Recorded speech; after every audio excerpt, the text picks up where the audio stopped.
Hello दोस्तों, मैं name Sonu Sharma. कैसे हो आप? आज बताएंगे आपको चट्टानों के बारे में। ठीक है, चट्टानें क्या होती हैं? चट्टानें स्थलमंडल, पृथ्वी की सतह के कठोर भाग को, जो पृथ्वी की जो सतह होती है उसके जो कठोर भाग होते हैं उन्हीं को चट्टान कहते हैं। ठीक है, पृथ्वी की सतह के कठोर भाग को चट्टान कहते हैं। रॉक, पृथ्वी की सतह के कठोर भाग को चट्टान कहते हैं। पृथ्वी की जो ऊपरी सतह है वो मुख्य रूप से 8 तत्वों से मिलकर बनी है। पृथ्वी की जो ऊपरी सतह मुख्य रूप से 8 तत्वों से मिलकर बनी है। इसमें सबसे अधिक आपकी ऑक्सीजन 46%, सिलिकॉन 27%, एल्यूमिनियम 8% और कुछ भी अन्य तत्व भी है। ठीक है, जो आग्नेय चट्टान है, जो चट्टानों के जो प्रकार हैं वो 3 प्रकार की होती है। चट्टान है वो 3 प्रकार की होती है। नंबर 1 आग्नेय चट्टान, नंबर 2 अवसादी चट्टान और नंबर 3 रूपांतरित चट्टान। ठीक है, आग्नेय चट्टान, अवसादी चट्टान और रूपांतरित चट्टान। अब पढ़ेंगे हम आग्नेय चट्टान के बारे में। आग्नेय चट्टानों का जो निर्माण है वो ज्वालामुखी के उद्गार के समय, आग्नेय चट्टान का निर्माण ज्वालामुखी के उद्गार के समय निकलने वाले लावा के पृथ्वी के अंदर या बाहर ठंडा होकर जमने से होता है। आग्नेय चट्टान का जो निर्माण है जो ज्वालामुखी उद्गार के समय निकलने वाले लावा के पृथ्वी के अंदर या बाहर ठंडा होकर जमने से आग्नेय चट्टानों का निर्माण होता है। जैसे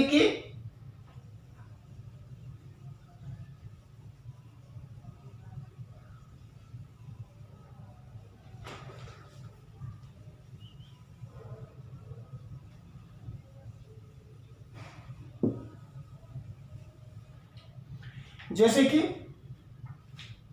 ये आपकी ज्वालामुखी,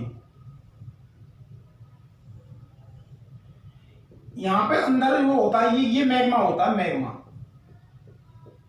जब ये बाहर निकलता है तो ये लावा का रूप ले लेता है। किसका? लावा का।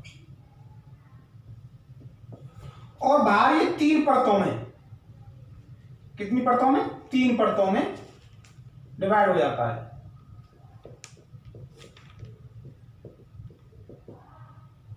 ये पहली जो परत ये बाहर निकलता है ये कठोर रूप में, जब लावा जो मैग्मा है जो गर्म हो या ठंडा होकर जब बाहर जमता है तो वो लावा का रूप लेता है, तो ये ठंडी होकर यहाँ पे कठोर तरीके से जम जाती है। मतलब इसमें परत नहीं बनती है। क्या नहीं बनती है? परत। और कठोर जो गर्म होता है तो कठोर तो बनेगा ही। फिर ये कठोर, इसमें से कुछ कठोर, फिर ये कुछ आगे चल के मतलब परतदार का रूप बन जाता है। इसी में से मतलब कई प्रकार की जो चट्टान निकलती हैं, कुछ वो आगे चलकर परतदार का रूप बन जाता है। परतदार बन के फिर आगे ये निक्षेपण, इन दोनों से मिलकर ये निक्षेपण का रूप बन जाता है। ठीक है, ये जो कठोर होती है इसी को आग्नेय चट्टान कहते हैं। जो कठोर रूप होता है इसी को आग्नेय चट्टान कहते हैं। जब कठोर होगी तो उसमें जो छोटे छोटे जो जीवाश्म होंगे वो खत्म हो जाएंगे। इसका मतलब इसमें जीवाश्म नहीं होंगे। ये जो आग्नेय चट्टान है ये कठोर होती है और जीवाश्म रहित होती है। जीवाश्म रहित मतलब जीवाश्म के बिना, इसमें जीवाश्म नहीं पाए जाते हैं। और जो आपकी जो बहुमूल्य धातु है इसी में कठोर, ये जो आग्नेय चट्टान है इसमें बहुमूल्य धातु पाई जाती है, जैसे सोना, निकेल, तांबा। अच्छा, फिर ये परतदार जो बनती है ये अवसादी, इसका नाम होती है अवसादी। ये दोस्तों परतदार रूप लेती है। कैसा रूप? परतदार। तो इसमें परतों के बीच में जो जीवाश्म है वो जम जाते हैं। परतों के बीच में जीवाश्म जम जाते हैं। ठीक है, उसमें जीवाश्म ये मतलब अवसादी चट्टान है, ये परतदार होती है, इसमें जीवाश्म रहते हैं इसमें। ठीक है, अब ये रूपांतरित, फिर यहां से दोनों के निक्षेपण से बनती है रूपांतरित, यही होती है। ठीक है दोस्तों, चलिए आग्नेय चट्टान, इनका जो निर्माण है वो ज्वालामुखी उद्गार के समय निकलने वाले लावा की पृथ्वी के अंदर या बाहर ठंडा होकर जमने से होता है। ठीक है, जैसे कि ग्रेनाइट, ये एक आग्नेय चट्टान है। बेसाल्ट, ये है भी एक आग्नेय चट्टान है। आग्नेय चट्टान मैंने अभी बताया था जीवाश्म रहित होती है। कैसी होती है? आग्नेय चट्टान जीवाश्म रहित होती है। और जो आग्नेय चट्टान है वो कठोर होती है। कैसी होती है? जो आग्नेय चट्टान है वो कठोर होती है, कठोर रूप ले लेती है। आग्नेय चट्टान में बहुमूल्य धातु पाई जाती हैं, जैसे आपका लोहा, निकेल, तांबा, सोना, ये जो बहुमूल्य धातु हैं ये सिर्फ आग्नेय चट्टान में पाई जाएंगी। चलिए आग्नेय चट्टान, जो आंतरिक आग्नेय चट्टान क्या होती है जो पृथ्वी के अंदर, जैसे कि आपका डाइक। डाइक क्या होता है? जब मैग्मा ऊर्ध्वाधर तल में जमता है, ऊर्ध्वाधर तल में जब मैग्मा जो ऊर्ध्वाधर तल में जमता है तो वो डाइक की आकृति का जमता है, ठीक है। डाइक, जैसे झारखंड के सिंहभूम जिले में अनेक डाइक दिखाई देते हैं। आपका जो झारखंड है जिसकी कैपिटल रांची है उसमें अनेक डाइक दिखाई देते हैं। चलिए अब पढ़ेंगे सिल। कई तरीके से आंतरिक चट्टान कई तरीके से जमती है। मैग्मा क्षैतिज या समांतर परतों में जमता है। सिल में क्या होता है? इसमें जो मैग्मा है वो क्षैतिज या समांतर परतों में जमता है। उदाहरण छत्तीसगढ़, रायपुर और झारखंड, छत्तीसगढ़ का और झारखंड रांची है जो में सिल दिखाई देते हैं। छत्तीसगढ़ जो कैपिटल है रायपुर और झारखंड की जो कैपिटल है जो रांची, उसमें सिल दिखाई देते हैं, ठीक है दोस्तों। 1 मीटर से कम मोटाई वाले सिल को सीट कहते हैं। अगर कोई मैग्मा के अलावा 1 मीटर से कम मोटाई का जम रहा है तो उसे सिल को सीट कहेंगे। क्या कहेंगे? सीट। लेकोलिथ, जब मैग्मा गुंबद आकार का इस तरीके से गुंबद आकार का जब मैग्मा गुंबद आकार में जमता है तो वो लेकोलिथ का रूप ले लेता है, लेकोलिथ कहलाता है। उत्तरी अमेरिका का जो कुछ भाग है वहां पे लेकोलिथ तरीके से मैग्मा जमते हैं, ठीक है। चलिए अब पढ़ेंगे आगे।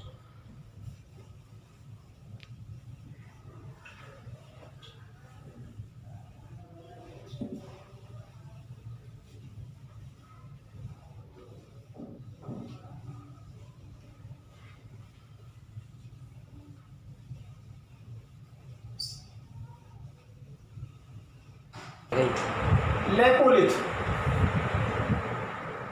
जब मैग्मा जमकर तस्तरीनुमा आकार ग्रहण कर लेता है। लेकोलिथ कब जमता है? जब मैग्मा जमकर तस्तरीनुमा आकार ग्रहण कर लेता है तब लेकोलिथ बनता है, लेकोलिथ आकृति बनती है, ठीक है। उदाहरण दक्षिण अमेरिका के जो क्षेत्र है दक्षिण अमेरिका का, उसके क्षेत्र में ऐसे लेकोलिथ मैग्मा देखने को मिलते हैं। अब पढ़ेंगे अवसादी चट्टान। नंबर 2 पे अवसादी चट्टान। पहले आपने बताई थी अवसादी चट्टान।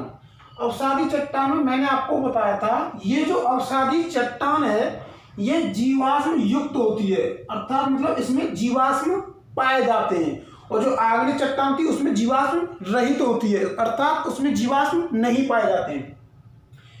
अवसादी चट्टान परतदार होती है। कैसी होती है? परतदार। इसमें परतें जम जाती हैं और इनके बीच में जीवाश्म फंस जाते हैं, ठीक है। यह परतदार होती है। इसमें कोयला, खनिज, तेल पाए जाते हैं। जो अवसादी चट्टान है इसमें जैसे कोयला, खनिज, तेल वैसे पाए जाते हैं। बलुआ पत्थर, चूना पत्थर, लोहा आदि, ठीक है। ये सब तरीके की घटना जो अवसादी चट्टान में होती हैं। दोस्तों जो आगरा का जो किला है तथा दिल्ली का लाल किला बलुआ पत्थर नामक अवसादी चट्टान से मिलकर बने हैं। आगरा का किला और दिल्ली का लाल किला ये दोनों है जो बलुआ पत्थर नामक चट्टान से मिलकर बने हैं। दामोदर नदी, महानदी और गोदावरी नदी, इनकी जो बेसिनों की जो अवसादी चट्टानों हैं उनमें कोयला पाया जाता है। आपकी जो दामोदर सबसे प्रदूषित नदी है जो, और महानदी जो उड़ीसा में है, और गोदावरी नदी बेसिनों की अवसादी चट्टानों में कोयला पाया जाता है। क्या पाया जाता है? कोयला, ठीक है। अब पढ़ेंगे रूपांतरित चट्टान। जो रूपांतरित चट्टान है वो अत्यधिक ताप, दाब एवं रासायनिक प्रक्रिया के परिणाम स्वरूप कायांतरित चट्टान का निर्माण होता है। रूपांतरित चट्टान को ही कायांतरित चट्टान कहते हैं। इसका दूसरा नाम है कायांतरित चट्टान। अत्यधिक ताप, दाब एवं रासायनिक प्रक्रिया के परिणाम स्वरूप रूपांतरित चट्टान का निर्माण होता है, ठीक है। जैसे नीस, स्लेट, संगमरमर, क्वार्ट्जाइट और भी अन्य आग्नेय चट्टान को अब मैं अगले पार्ट में आपको बताऊंगा, दूसरे पार्ट में, कि आग्नेय चट्टान को रूपांतरित में कैसे चेंज करते हैं, अवसादी को रूपांतरित में कैसे चेंज करते हैं, और रूपांतरित चट्टान को फिर से रूपांतरित में किस प्रकार से चेंज करते हैं। ठीक है, ये था मेरे चट्टानों का। अब मैं आपको दूसरे वीडियो में आपको चट्टानों से शॉर्ट ट्रिक बताऊंगा किस तरीके से चेंज करते हैं। ठीक है, तो मेरा ये पहला पार्ट है चट्टान का। अब मैं दूसरा पार्ट लेके आऊंगा, और आपको मेरी वीडियो अच्छी लगी हो तो लाइक करें, शेयर करें, सब्सक्राइब करें। जय हिंद, थैंक यू।